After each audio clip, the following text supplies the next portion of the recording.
వివరించారు కాంగ్రెస్ పార్టీలో. అటు కాంగ్రెస్ పార్టీలోనే కాదు అన్ని రాజకీయ పార్టీలో కూడా చాలా సీనియర్ మోస్ట్ పొలిటీషియన్గా ఉన్నారు ఆయన. అయితే అటువంటి లీడర్ ఇప్పుడు కాంగ్రెస్ పార్టీకి గుడ్ బై చెప్తున్నారు. ఆయన అనేక మంది ఆయన్ని సంప్రదిస్తూ ఉన్నారు, కలుస్తూ ఉన్నారు. కాంగ్రెస్ పార్టీకి సంబంధించి మంత్రులు అడ్డూరు లక్ష్మణ్ కుమార్ కానీ, శ్రీధర్ బాబు కానీ, ఎమ్మెల్యేలు, ఎంపీలు అందరూ కూడా వెళ్ళి కలుస్తున్నారు. కానీ ఏమాత్రం ఉపయోగం లేకుండా పోయింది. ఏకంగా ఇప్పుడు పిసిసి అధ్యక్షుడు మహేష్ కుమార్ గౌడ్ రంగంలోకి దిగారు. ఆయన ఎదుట కనీసం జీవన్ రెడ్డి కాంగ్రెస్ కండువాను కూడా వేసుకోవడానికి ఇష్టపడలేదు. కాంగ్రెస్ కండువాని ఒక కార్యకర్త వేయడానికి వస్తూ ఉంటే వద్దు అని చెప్పి ఆయన పక్కకు నెట్టేస్తున్నారు. జీవన్ రెడ్డికి 4 దశాబ్దాల అనుబంధం ఉంది కాంగ్రెస్ పార్టీతో. అదంతా కూడా ముగిసిన అధ్యాయం అని చెప్పాలి. ఆయన ఇంటి దగ్గర ఉన్నటువంటి ఫ్లెక్సీలని, హోర్డింగ్స్ని, బోర్డు మిగతా హోర్డింగ్స్ని, ఫ్లెక్సీ అన్నిటిని కూడా తొలగించేస్తున్నారు. సో అక్కడ చించేస్తున్నారు అభిమానులు మొత్తం కూడా. 1981లో ఫస్ట్గా పొలిటికల్ ఎంట్రీ ఇచ్చినటువంటి జీవన్ రెడ్డి బహుశా ఆయనకి ఉత్తర తెలంగాణ అంటే అది కరీంనగర్, నిజామాబాద్, వరంగల్ ఈ ప్రాంతాలు ఇంక్లూడింగ్ మెదక్లో కూడా. సో ఆయనతో పాటుగా సరితూగిన రాజకీయ నాయకులు చాలా అరుదు, ఒకరిద్దరు మాత్రమే ఉన్నారు. సో 1981లో మొదటిసారిగా ఆయన పంచాయతీ సమితి ప్రెసిడెంట్గా ఎన్నుకోబడ్డారు. తర్వాత 1983లో ఎన్టీఆర్ గవర్నమెంట్లో ఎమ్మెల్యే అయ్యారు. ఫస్ట్ టైం ఎమ్మెల్యే గవర్నర్గానే మంత్రి పదవి లభించింది.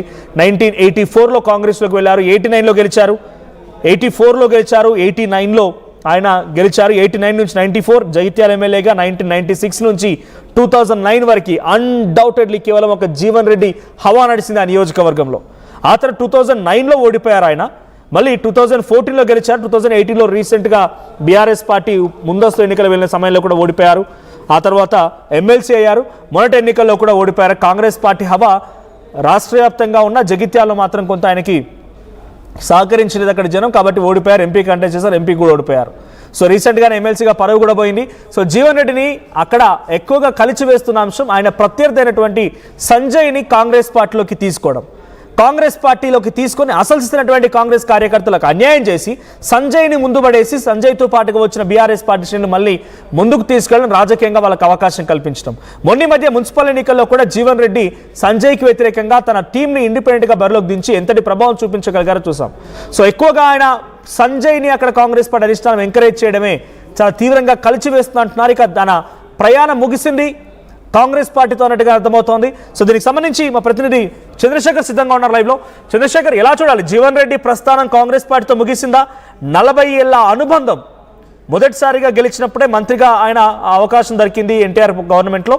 ఆ తర్వాత వరుసగా 1996 నుంచి 2009 వరకు కంటిన్యూస్గా 6 సార్లు ఎమ్మెల్యే గెలిచినటువంటి ఉత్తర తెలంగాణలో ఒక లీడర్, ప్రజానాయకుడు అని చెప్పొచ్చు జీవన్ రెడ్డి. ఆ స్థాయిలోనే మొన్న మున్సిపల్ ఎన్నికలు కనిపించాయి. సో ఇప్పుడు ఆయన దారి ఎటుండబోతోంది? పిసిసి అధ్యక్షుడు వచ్చినా కూడా కనీసం కండువా వేసుకోలేదు ఆయన ఎదుట. ఏం జరుగుతోంది? ఎస్ మనోజ్, ఒక్కటే దృఢమైనటువంటి నిర్ణయం తీసుకోవడం జరిగింది. మొన్నటికి మొన్న మంత్రి దుద్దిల్ల శ్రీధర్ బాబు, అడ్డూరి లక్ష్మణ్ కుమార్, ఇతర నేతలు వచ్చారు, చుప్పదండి ఎమ్మెల్యే వచ్చారు, కన్విన్స్ చేసే ప్రయత్నం చేశారు. మీ సేవలు నాకు అవసరము, మీ యొక్క ప్రతిపాదన నేను అధిష్టానం మద్దతు చెప్తా, తీసుకెళ్తాను, మీరు ఓపిక పట్టండి, మీకు ఖచ్చితంగా న్యాయం జరుగుతుంది అని చెప్పేసి నచ్చజెప్పే ప్రయత్నం చేశారు. ఆ తర్వాత కొద్దిసేపటికే నర్మగర్భంగా జీవన్ రెడ్డి వ్యాఖ్యలు చేయడం జరిగింది.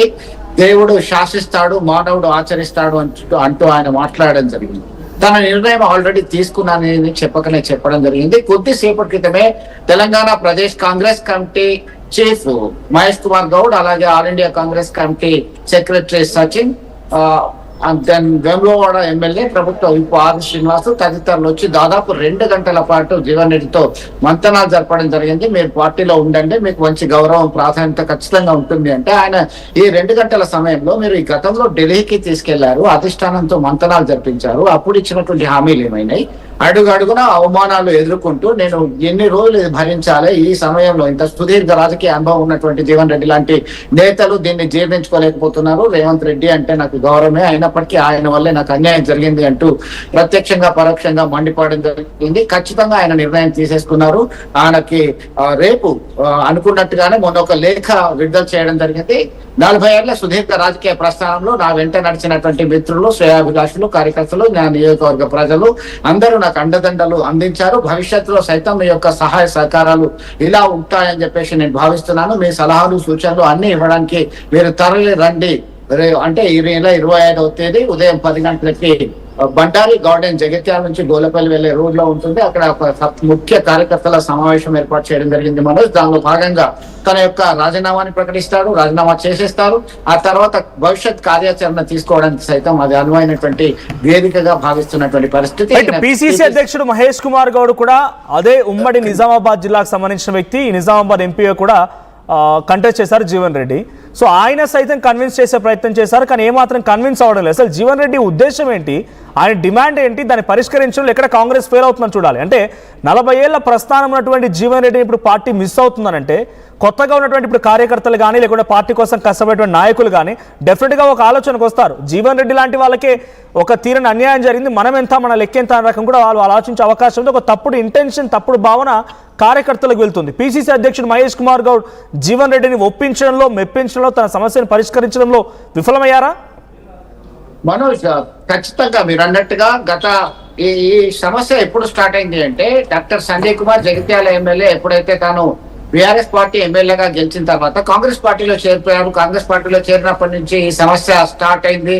ఎందుకంటే ముఖ్యమంత్రి ఆదేశాలన్నీ అధికారులకు కావచ్చు, ప్రత్యక్షంగా పరోక్షంగా ఇక్కడ ఎమ్మెల్యే మాటనే చెల్లుబాటు అవుతుంది అని చెప్పేసి సూచించడం జరిగింది. మీరు మీ పని చేసుకుపోండి, మీకేమీ అడ్డంకులు లేవు, మీకు అండగా నేను ఉంటాను అని ఒక అష్యూరెన్స్ ఇవ్వడం జరిగింది. అప్పటి నుంచి స్టార్ట్ అయింది జీవన్ రెడ్డిలో. అంటే 10 సంవత్సరాల గతంలో వారు అధికారంలో ఉన్నారు. బీఆర్ఎస్ పార్టీ వాళ్ళు అధికారంలో ఉన్నప్పుడు కాంగ్రెస్ పార్టీ కార్యకర్తల్ని, తన అంశాలని అందరినీ వేధించారు, అక్రమ కేసులు బనాయించారు.